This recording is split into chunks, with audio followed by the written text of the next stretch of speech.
While industry has failed to do any peer-reviewed studies on smart meters and health effects, a growing body of independent research is now starting to accumulate.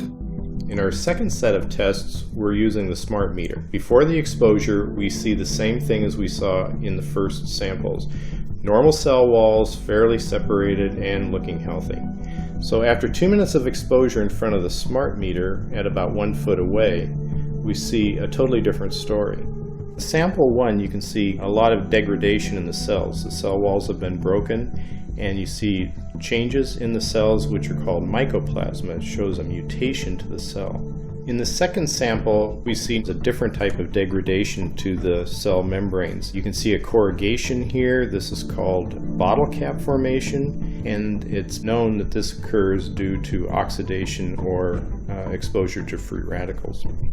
So this third subject, when we did her sample, she had to be pulled away from the meter after 45 seconds because she complained about an increasingly severe headache. And here you see a phenomenon called rouleau, where the red blood cells are stacking up, which makes it very difficult for the blood to deliver oxygen to the tissues as they would be their normal function. Every single one of these is a degradation. Every single one of these shows a trauma to the blood cells. And that came from something, and the only variable was the smart meter. What's going on here? This is a wireless device which is unproven scientifically, which all the evidence so far proves is dangerous or questionable, which should therefore be studied intensely before it's released to the public.